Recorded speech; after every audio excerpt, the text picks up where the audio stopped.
Hey, what's going on, guys? This is Danny. And this is Dev doing another video, of course, on Danny Dev TV. So, this was, excuse me, guys, had to, nothing. That's another conversation. Anyway, so this particular video, somebody sent us a question on Facebook, and they asked us. No, actually, it was on Instagram. Oh, Instagram. Sorry. Does sex become boring over time in a relationship, and is that why we became poly? I mean, we're going to go into question. No, that's not why. Right. Oh, for us, no, we didn't become poly because of sex, and because it became boring. Because poly has nothing to do with at all. So I guess that's the first part of it, of saying, like, literally, and I guess this is a constant misconception, and I hate to like constantly have to address this, but I guess it's just more so because people just don't have information about polyamory, or they confuse polyamory with other things that they may think that it is. Yeah. Poly has nothing to do with sex. Poly is not swinging. Poly is not something that, well, I will say this: we didn't get involved in the polyamory lifestyle because of sex. Our relationship was dependent upon sex, or because it got boring or stagnant or anything like that. It's just I never really understand why people make those type of assumptions. So to answer that immediately, no, absolutely not. We got into poly because that's just the lifestyle that felt more comfortable for us because of how we think and operate. Now, because the actual topic that we're going to talk about today is more so has nothing to do with poly at all. Just saying, like, once you've been in a relationship for a certain amount of time, does things get boring? Right. You know. So to answer that question, it depends on the couple. Yes, absolutely. I don't think that just because you've been we've been together for almost 11 years. I don't think that just because you've been with a person for a long, extended period of time, that means that things can become stagnant or boring. Can it happen? Yes, absolutely. Yeah. Things can also get boring after 6 months. Yeah, with some people, yeah. Yeah, you know, so I don't think you have to. I don't think they're mutually exclusive. Saying like, hey, the amount of time you've been together, and that's going to determine if your sex life is good or not. Yeah. Why do you think that people's sex lives become boring regardless of time? Okay, let's just for me, when it comes to sex, it's more of a connection vibe. Mm-hmm. A lot of people walking around here in relationships and they don't have that with the people that even with. But what do you mean by connections and vibe? Elaborate on that. What I mean is that when you have a certain energy towards people, mm-hmm. It's a different type of feeling. So you talking about mental? Yes, right. It's a different type of feeling and mental connection. Right. So just because I'm in a relationship with you does not mean that we have that. Obviously. So that could easily happen. Yeah. I think that people's to go further on your mental mm-hmm. connection point. I think that personally for me, I think that's the foundation to any relationship. And here's the thing. You can have a mental connection with someone and you've only known them for like a very short period. Yeah. So that's what I'm saying. Like it's either you're gonna have it or not. Right. More so than anything. That's the thing. So you're gonna have a mental connection with that person immediately, or you're never gonna have it. Yeah. Or it can be developed over time. It can be developed, but it has to already have been something there. Yes. So that's what I'm saying. Yeah. You can't just have nothing. Yeah. No. That's like. And people try to force that. Yes. Well, people try to force it. So I'll say this. So to counter that person's question, sometimes you got people out here walking around because initially they had great sex and no mental connection, and then that great sex became boring because you didn't have a mental connection. Yeah, it was just fun. It was fun. It was new. Yeah. It was new. So you're thinking that because of this beginning stages, like sometimes sex don't always start off that way. Sometimes you have a great emotional connection, and then that sex life just starts hitting. But when you can actually have conversations with a person like easy, then that's a whole nother level. In my perspective, that's a whole nother level. Do you think that, and it's not to get like graphic or anything like that, but do you think that women in general, or I say people in general, because I don't like to say women because I'm this way personally. I know there's plenty of men like that, so I just generalize the statement. Okay. Do you think that people in general are turned on via conversation, via mental stimulation. I'm talking about, do you think they're turned on sexually through those type of methods? I think they are turned on by the idea of the person. Now, whether this turns you on sexually, that's something totally different. But what I'm saying is that it's stages to it. So, like, I'm more intrigued by this person. Mm-hmm. I want to be around them more. Mm-hmm. That don't mean I'm ready to have sex with them, but right. Maybe like I want to be around them more. Right. Which creates an environment to where sex right. could possibly happen versus right. I don't have a connection with you. So therefore, I'm probably not as interested in having sex with you. Now, someone may say, okay, well, what about, you had such a great time, you talked, you did all that in one type of setting. Mm-hmm. That could happen too. What do you mean? In one setting, in one day, that could happen. You know what I'm saying? I'm not saying that. Are you speaking from personal experience? No, I'm not saying that a person. I'm not saying that. Oh, okay, yeah. I need to have all these conversations. It has to be like 8 different conversations at 8 different times. No, sometimes somebody's just like that. Yeah. Boom. So sometimes that connection can be immediate, and it's unfortunate because a lot of people don't experience those type of connections. Yeah. Which is why a question like that is posed. And for me, I'll say this for people who do have issues connecting sexually. Because it's been a while, you've been in a relationship, 3, 4, 5, 6, 7, 8 years or so, and you feel like the sex life is starting to get boring. For me, I think that comes a time where you may have to reevaluate the actual connection that you guys have. Yeah. Because and this is just me. It's not to say that there aren't people, and I'm pretty sure the same for you.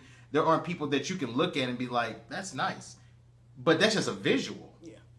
It's not saying that you that I might talk to him and I might be like, I'm right, and then it goes the complete opposite way. You can look at them and be like, man, that is nice. I'd love to whatever. But then you have a conversation and it's kind of like that perception of sexual attraction just boom, it's gone. Yeah, I don't care you fine as a motherfucker, but like I don't want to have sex with you though. Yeah, so I think people confuse sexual attraction and sexual chemistry.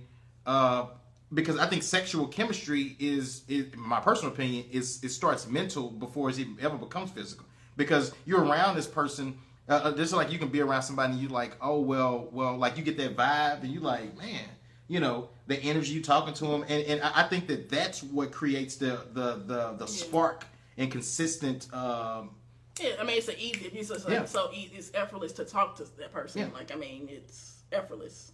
I personally don't get the concept that because you've been together for a long time that means anything. No, people been together for a long time and still don't know each other. Yeah, that too, right? Exactly. And actually stunning their growth because obviously you never get to know a person because people are ever changing. Right. So you always should be learning new things about your partner. Always. But if you're not learning anything, then it's, I mean, a person that say, well, I know everything about this person. We've been together for so long, blah, blah, blah. I mean, that doesn't mean you don't know the vast majority of the things about this person, but I think that if a person... People change every day, literally. We're supposed to. Yeah. People are supposed to evolve all the time. So maybe that's a problem in a relationship because people staying the same. They're not growing. They're not evolving. So things that may have worked in the past for you sexually don't work no more because you're maybe not aroused or turned on by them from things, I mean, I don't think a relationship can last in sexually or otherwise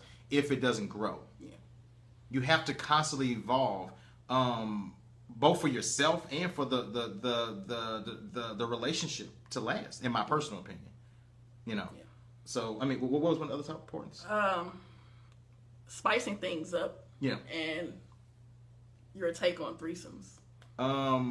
Well, okay, so this person put out a lot. It was a very long, drawn out kind of question. They was just being nosy, to be honest. Maybe now look at the question. So spicing things up. I mean, that's kind of an individual thing. Yeah, because you got people who people into certain things that and that spice it up to you. I mean, some people like some people into BDSM and they want to be spanked and all that. I mean. To each his own. I don't know. I don't know how to spice things up because I keep things spicy over here. No, I'm just playing. But no, I'm not playing. But I don't. To spice it up, I think that's communication. Yeah. In order to really actually spice it up, you have to be like inside your partner's head. You got to what? No, I was agreeing. Yeah, I mean, I think you do. I think you have to be like I think you have to communicate with your partner. You have to be able to well, first thing is you have to be able to communicate with yourself to know what you like. Because then you can communicate that to your partner so they can be able to do that. Before you talking about, okay, what do you like? Yeah, I want to please you, but also it has to be reciprocated. Yeah. You know, so spicing it up, yeah, I mean... There are several things you can look on the internet, I guess, and see. I mean, now, if you want to try some new things, that's different. Yeah, Google that shit. Yeah. How to spice it up if you just want to try some new shit. You know, but spicing up really just means you should like reconnect. Yes. Find hobbies, find things y'all can do together that y'all enjoy, and then maybe y'all can reconnect. And then, hey, next time y'all set it off, it may be different. It's on. You know, my perspective on threesomes. Go back and watch other videos. So here's the thing: are we talking about like just threesomes, like just in general? Or are you talking about threesome? Like what are we talking about with that? I don't know. I mean, you know, what was it? Okay. I don't know the context to the question, so I answer it in both ways. Okay. Well, my thing is this: threesomes. If that's what y'all like to do, then that's fine. But you know that your relationship has to be on a certain level. Yes. Yeah. And you have to look at it from the perspective of like what we're talking about with threesomes, because I know we live in a patriarchal society and we're going to automatically assume that threesomes mean just two girls and a guy. Mm-hmm. Well, what if you're one? Because you have to also be honest with yourself, because once you start opening up that door, you know, you have to be honest with yourself, because what if your woman also wants, I mean, maybe she has polyandry tendencies, which polyandry is referencing, you know, a woman having multiple male partners. She may want two dudes. Are you comfortable with that? Because that's also a threesome.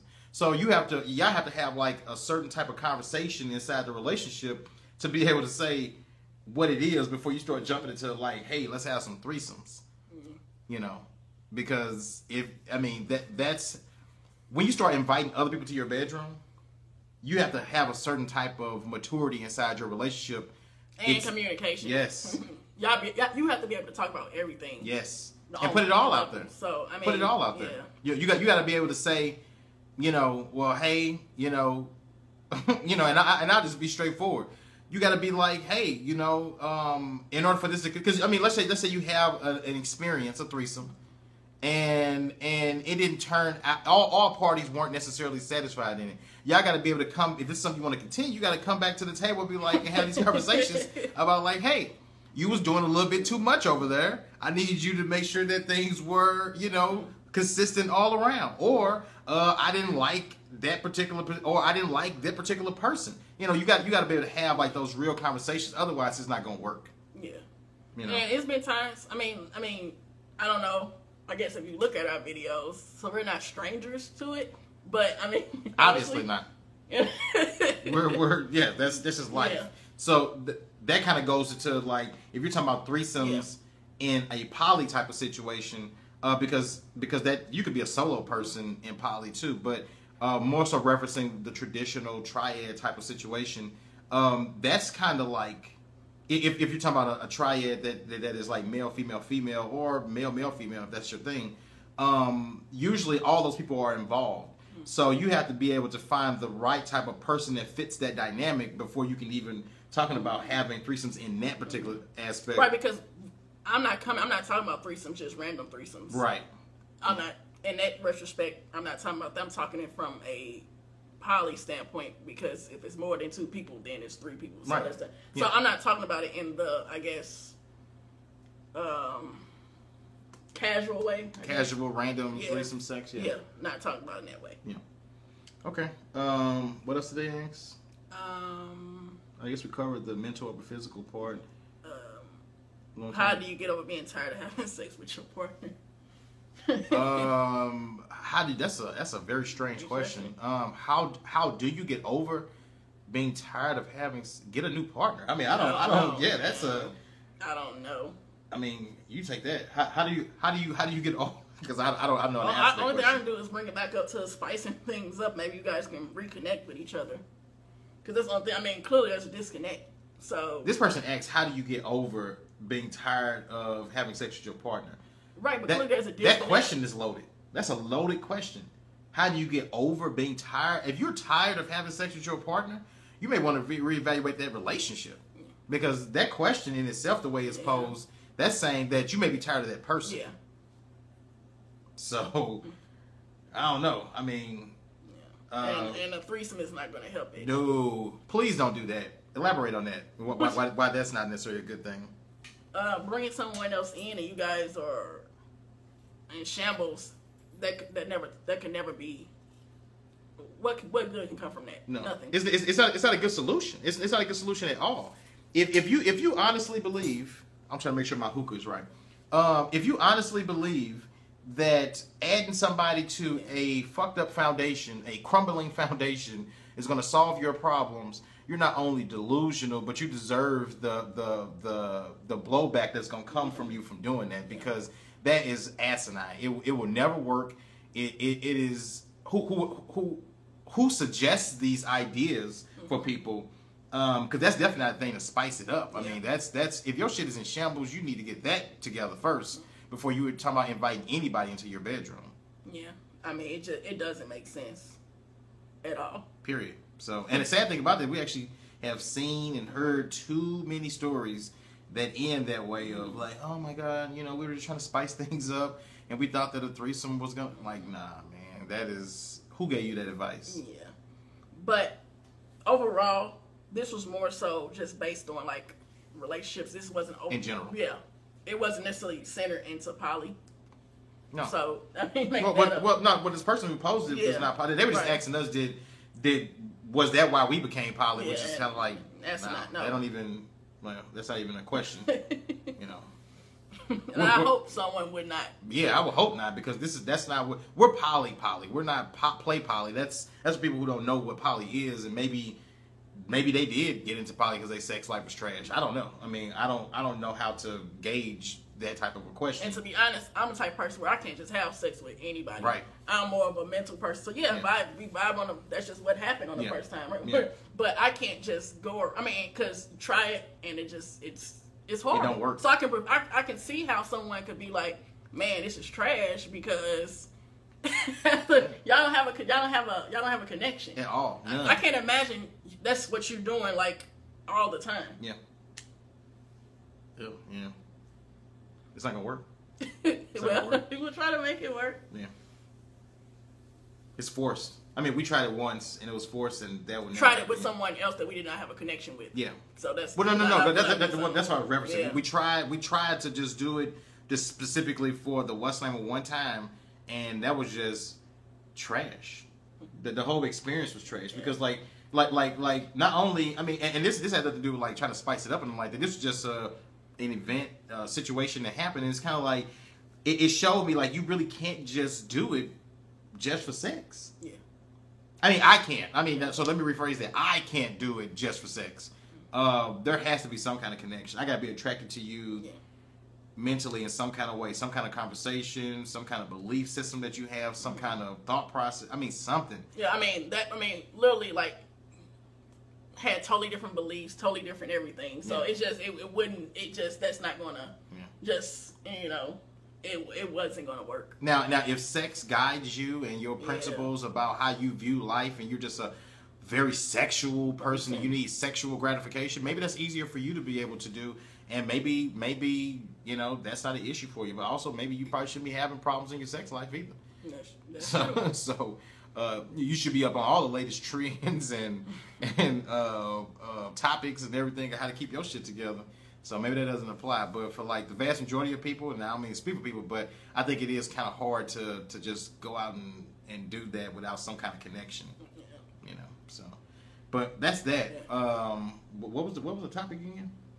It wasn't it was just a series of questions. Oh, questions. Yeah. So we'll title this whatever. I don't even know right now. Yeah. But yeah. So leave your comments about have you ever been in a situation where the sex life was going in a certain direction that wasn't positive, and you were unsure about how to spice it up, or things that you've done to keep your sex life in tip-top condition, because that doesn't happen to everybody. So let's get that out there. Just because you've been together for a long time does not mean your sex life gets boring. That's you. You're boring. Yeah. So On that note, like, comment, and subscribe. All right, peace.